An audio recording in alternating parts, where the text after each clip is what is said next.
இன்றைக்கி பாருங்கள், நம்ம வந்து வெண்பொங்கல் தான் செய்ய போகிறோம்.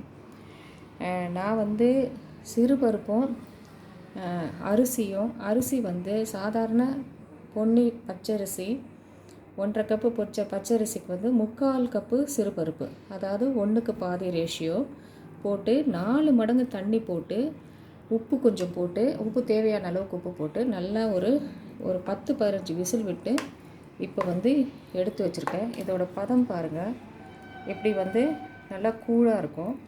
இப்போ நம்ம வந்து வெண்பொங்கலுக்கு தேவையானதை தாளிக்க போகிறோம். தாளிக்கிறதுக்கு என்னென்ன தேவை அப்படின்னு பார்த்திங்கன்னா, வெறும் மிளகு, சீரகம், நெய், கொஞ்சம் ரீஃபைண்ட் ஆயிலு, அதுக்கப்புறம் வந்து கருவேப்பிலை, இஞ்சி, இவ்வளோ தான் போட்டு தாளிக்க போகிறோம். இப்போ வந்து எண்ணெய் ரீஃபைண்ட் ஆயில் ஊற்றிருக்கேன் தாளிக்கிறதுக்கு. அப்புறம் வந்து மிளகு, சீரகம், நெய், கருவேப்பிலை, அப்புறம் வந்து தேவையான அளவுக்கு இஞ்சி, இவ்வளோ தான் நம்ம போட போகிறோம். போட்டுட்டு நான் உங்களுக்கு காட்டுறேன். இப்போ வந்து நெய் போட்டிருக்கேன், ரீஃபைண்ட் ஆயில் போட்டிருக்கோம். இப்போ வந்து நெய் வந்து கொஞ்சம் உருகி வரணும். உருகி வரும்போது நம்ம வந்து தாளிக்க போகிறோம்.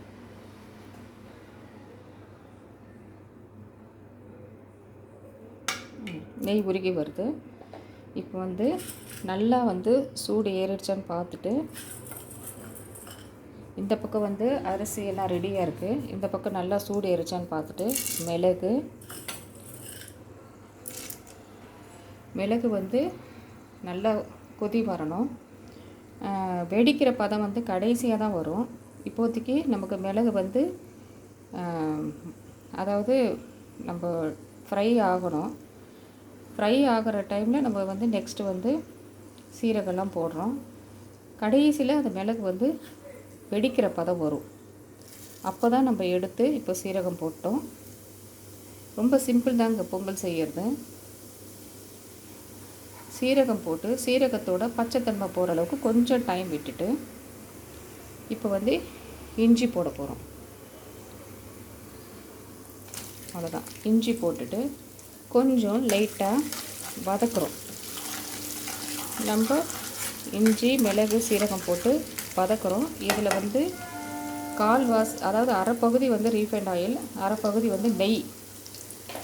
சரிங்களா? நெய் வந்து நம்ம வீட்டில் தயார் பண்ண மணலாக இருக்கிற இந்த நெய் தான்.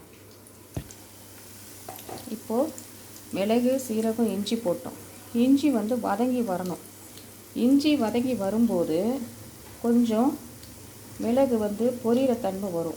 மிளகு பொரியிற தன்மை வரும்போது நம்ம மேலெல்லாம் பொரியக்கூடாது. அதுக்காக இஞ்சி நல்லா வதங்கும் போது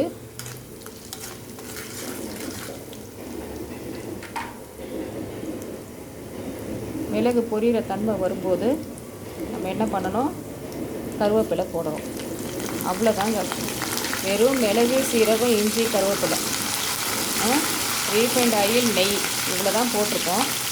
இது செம்மையாக வந்து இப்போ வந்து கருவேப்பிலை நல்லா படப்படன்னு அடிக்குது. இப்போ வந்து மிளகும் வந்து செம்மையாக அடிக்கும். மிளகு நமக்கு பட்டன்னு அடிக்கிற நேரத்தில் நம்ம கரெக்டாக வந்து ஸ்டவ் ஆஃப் பண்ணுறோம். சரிங்களா? இப்போ கருவேப்பிலை வந்து கொஞ்சம் காஞ்சிருந்த கருவேப்பிலை போட்டால் இன்னும் நல்லாயிருக்கும். இப்போ நம்மளது வந்து ஃப்ரெஷ்ஷாக இருக்கனால கொஞ்சம் டைம் எடுக்குது. பட் காஞ்ச கருவேப்பிலை போட்டிங்கன்னா கொஞ்சம் சீக்கிரமாக வந்து நமக்கு வந்து அது ஃப்ரை ஆகிடும். கருவேப்பிலை வந்து வதங்கிடும். இப்போ எல்லாமே வதங்கிடுச்சு. ஆனால் நான் எதுக்கு வெயிட் பண்ணுறேன்னா, 1-2 மிளகாவது வெடிக்கட்டும். அப்போ தான் அந்த மிளகோட டேஸ்ட் வந்து நம்ம பொங்கலில் சாப்பிடும்போது நமக்கு சிரமம் இல்லாமல் அந்த மிளகு வந்து பல்லில் பட்டு உடஞ்சிரும். அந்த உடையும் போது அந்த பொங்கலோடு சேர்த்து நம்ம மிளகை சாப்பிட்லாம். பாருங்கள், வெடிக்க ஆரம்பிச்சிச்சு. இப்போ இந்த நேரத்தில் நான் ஆஃப் பண்ணிட்டேன். மிளகு வெடிக்குது. இந்த நேரத்தில் ஆஃப் பண்ணிவிட்டு டக்குன்னு எடுத்து நான் வந்து பொங்கலில் ஊற்றிட்டேன். அவ்வளோதான். பொங்கலில் ஊற்றும் போது பாருங்கள், அப்படியே படப்படன்னு இருக்குது. இதில் என்ன பண்ணணுன்னா, இதில் ஒரு சின்ன டிப்ஸு ரொம்ப நல்லாயிருக்கும் பார்க்குறதுக்கு. இந்த பொங்கலை கொஞ்சம் எடுத்து மறுபடியும் இந்த கடாயில் போட்டு அப்படியே ஒரு வழித்து இந்த கடாயோடு சேர்த்து மறுபடியும் ஒரு இது பண்ணி அந்த பொங்கலை வந்து நம்ம போடும்போது சூப்பராக இருக்கும். போட்டு நல்லா கலரி விடுறோம். எப்படி இருக்குது பாருங்கள் பொங்கல். நல்லா கூழு மாதிரி வருது சூப்பராக. இப்போது ஸ்டவ் ஆஃபில் தான் இருக்குது. இப்படியே நம்ம இறக்கிட்டோம்னா அது ஒரு மணம் வராது. ஸோ இப்போ என்ன பண்ணுறோன்னா ஸ்டவ்வை கொஞ்சம் ஆன் பண்ணணும். கொஞ்சம் ஆன் பண்ணிவிட்டு சிம்மை கொஞ்சம் ஸ்லோவாக வச்சுக்கணும். ஃபுல் சிம் வைக்காமல் ஸ்லோவாக வச்சுக்கிட்டு நம்ம இதை கலரி கொடுக்கணும். அப்போ தான் வந்து அடி பிடிக்காது. அதே நேரத்தில் நம்ம தாளித்து கொட்டினதோடு சேர்த்து அப்படியே நம்ம கொஞ்சம் கலரி கொடுக்கும்போது அந்த மிளகு, சீரகம், நெய் எல்லாம் சேர்ந்து ஒரு வாசம் வந்து அந்த பொங்கலோட முழு வாசம் இருக்குது பார்த்திங்களா, அது அப்படியே வெளியே வரும். பாருங்கள், இந்த பொங்கல் பாருங்கள், இவ்வளோ தான். இது நேரம் ஆக நமக்கு வந்து நல்லா குழஞ்சிரும். நல்லா குழஞ்சிரும். இன்னொன்று அந்த பொங்கல் செய்யும்போது ஒரு சின்ன டிப்ஸுங்க. இந்த மாதிரி கரண்டி யூஸ் பண்ணாமல், ஜல்லி கரண்டி யூஸ் பண்ணாமல் குழம்பு கரண்டி யூஸ் பண்ணிங்கன்னா பொங்கலை நல்லா மசிக்கும். அந்த கரண்டியில் கலரும் போதே நல்லா மசிக்கும். நல்லா மசிக்கும் போது நல்லா ஹோட்டல் பொங்கல் மாதிரி நல்லா லூஸாக வரும் பொங்கல்.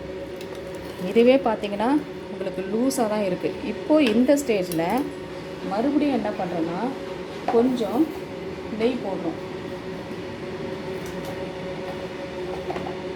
இந்த ஸ்டேஜில் மறுபடியும் நம்ம வந்து கொஞ்சம் நெய் போடுறோம். இன்றைக்கி நான் வந்து ஃபுல்லாக நெய் மட்டுமே போட்டிருக்கேன், டால்டா போடலை. பட் இதில் வந்து பாதி டால்டாவும் போட்டோம்னா, டால்டா வந்து மிளகு சீரகம் போட்டு நம்ம பொரிக்கும் போது டால்டாவை யூஸ் பண்ணிவிட்டு கடைசி நேரத்தில் இந்த மாதிரி நெய்யை போட்டு அதே நேரத்தில் ரீஃபைண்ட் ஆயில், டால்டா போட்டு மிளகு சீரகம், இஞ்சியெல்லாம் போட்டு பொரிச்சிட்டு கடைசியாக வந்து இது மாதிரி பொங்கல் நல்லா சொதன்னு வரும்போது ரீஃபைண்ட் ஆயில் போட்டு பொங்கல் நல்லா சொதன்னு வரும்போது நெய் ஊற்றி கலரிட்டோம்னா இது இன்னும் டேஸ்ட்டாக இருக்கும். டால்டாவுக்கு ஒரு டேஸ்ட் இருக்குதுங்க. அது வந்து நிறைய பேர் ட்ரை பண்ணி பாருங்கள். அதுவும் மெயினாக சக்கரை பொங்கல், வெண்பொங்கல் செய்யும் போது டால்டாவுக்கு ஒரு தனி டேஸ்ட் இருக்குது. ஸோ இதை பாருங்கள், ஒன்றுமே இல்லை. ஒரு 1.5 அழகு அரிசி, 3/4 அழகு சிறுபருப்பு, 4 மடங்கு தண்ணி ஊற்றி 10 விசிலுக்கு மேலே வச்சுட்டேன். அப்புறம் விசில் தானாக ரிலீஸ் ஆகிற இருக்க வெயிட் பண்ணேன். அதுக்கப்புறம் கடாய் எடுத்த ரீஃபைண்ட் ஆயில், நெய் பாதிக்கு பாதி ஊற்றிட்டு நல்லா காஞ்ச பிறகு மிளகு, சீரகம், இஞ்சி, கருவேப்பிலை, அவ்வளோதான். அதை போட்டு நல்லா வதங்கி மிளகு பொரியிற தன்மை வரும்போது எடுத்து மறுபடியும் இதில் ஊற்றி மறுபடியும் வந்து ஸ்டவ்வை ஆன் பண்ணி ஆஃப் ஃப்ளேமில் வைக்கிறோம். அப்போ தான் அந்த தாளித்து கொட்டின அந்த டேஸ்ட்டு வரும். இவ்வளோ தான் பொங்கல் நமக்கு ரெடி ஆயிடுச்சு.